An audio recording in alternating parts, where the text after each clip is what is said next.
Good morning, everyone. Thank you for joining back. In today's video, we'll see the site navigation of a SharePoint site, and we'll see on how to customize the site navigation and what all things we can do with the layout of the site navigation. So let's quickly dive into that. Let's talk about the header first, because site navigation lies under the header. So we have the header. This segment is the header of the page, right? Where we have the name of the site, which comes as part of the header. We have the site logo, which comes as part of the site, and these two links, which are for following and share. This is the segment where we have the site navigation, where we have all these four links: home, documents, pages, and site contents. So these are automatically generated once we provision a new SharePoint site. You can change this, and you will have to change this once you're working on a particular SharePoint site based on the business requirement, what the business requirement is. So what you can do for changing this, first of all, you need to make sure that you have the site owner's access or the contributor access. That way only you can see this edit link, edit button over here. So what you can do, you can click onto the edit button and you should be able to see the pop-up from your left. So it says edit navigation, right? We have four links over here: home, documents, pages, site contents, the same links which we see over here on the navigation. So let's say we have to add a new link, right? So how we can add that? So what we can do, we can hover our mouse and we should be able to see add a link or label to navigation. So we'll click over here, right? Let's say we just add a dummy link, right? We'll just do, maybe let's say I'll copy a link from here, copy link, right? I'll paste this link. This is a YouTube link for a tutorial on what is SharePoint, right? SharePoint. We'll just do this, okay, right? And let's save this. So we see this, it's over here, right? So there is a link which is created. Awesome. So that's how you create a link. But let's say you made these changes, you went to your manager and he said, no, I don't need it. I need this link to be in between of maybe documents and pages, right? So how would you do that? You can either click onto the ellipsis and click onto move up, right? And you can do it like, maybe you can do it again and then you should be able to see it over here. But that's not the best approach, right? Because if let's say you have 15 links over here, you wouldn't like doing move up 15 times, right? So the easiest way is directly click onto that and drag it, right? So I can drag it between of home and documents, but the requirement says I need to have this link in between of documents and pages. So I'll just do that and click on to save. Awesome. So we see this, we have the link over here. Great. Let's say we need to create a new label which says maybe SharePoint tutorials, right?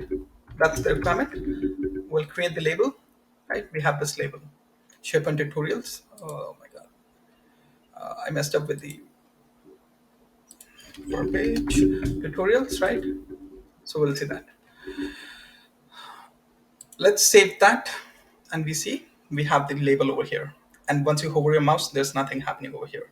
And since all of these are links, you should be able to see the changes over here, the changes in the cursor. Let's do this thing. You want some SharePoint links or tutorials under SharePoint tutorial segment, right?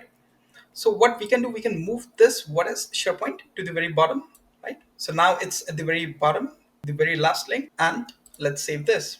So we can see that's in the last, right? But we want this segment to be inside of this. That means we want a drop-down menu for SharePoint tutorials.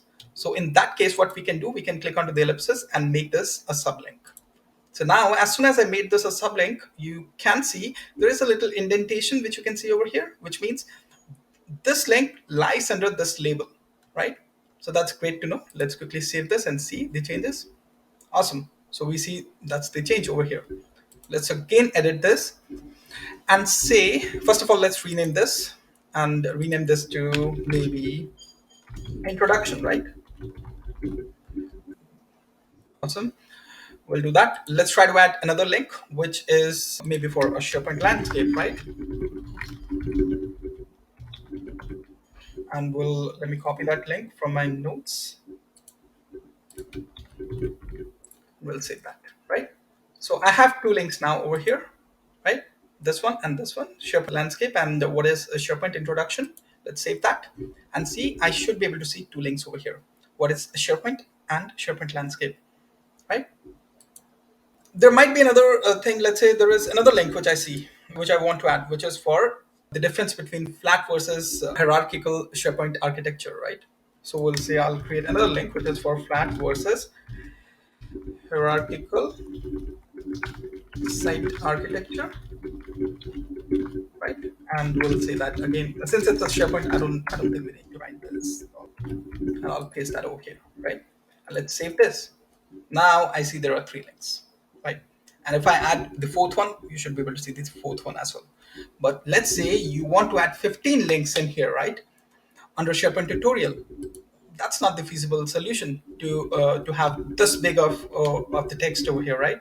So what we can do, first of all, I'll come to that later on, but let's say I want to categorize this based on the basic tutorials and like the introductory tutorials or the beginner tutorials and the advanced tutorials, right? So what I will do, I'll go ahead and create a label first of all, right? I'll create a label for beginner, right?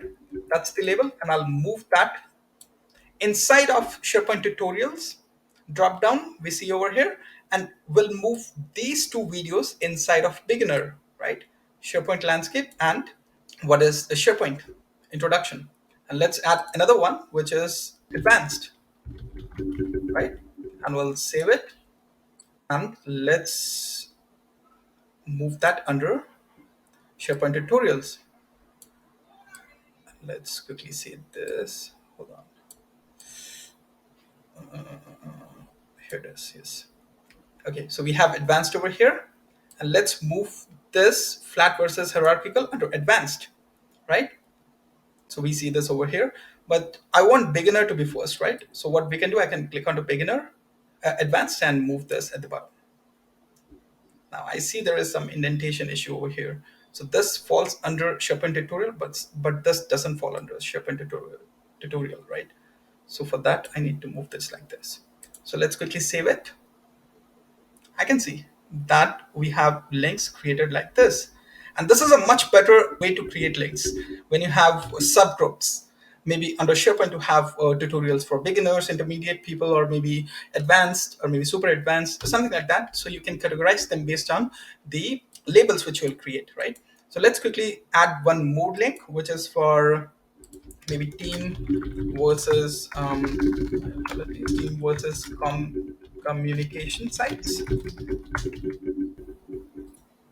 Okay. Let's save that, and you see we have these two. This looks much cleaner, right?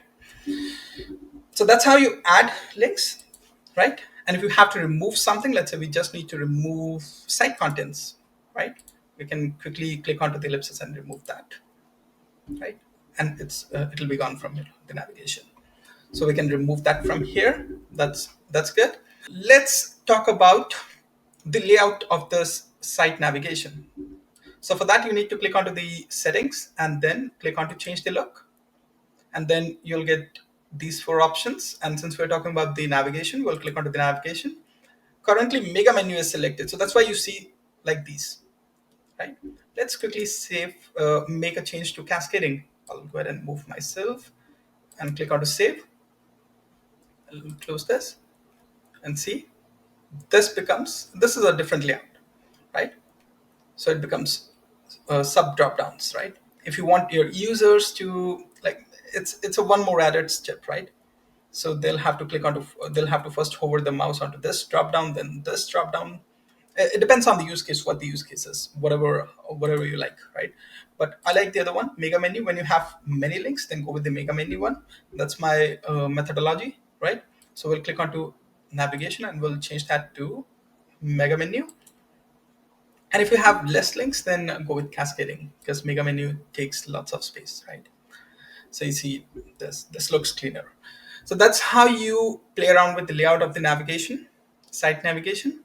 Since we are talking about the site navigation, there is another one, which is the global navigation. You should be able to see that on the next side. We can see there are a couple of links over here. SharePoint start page, we have my sites, we have my news, we have my files, we have my list, and there is another one for creating new.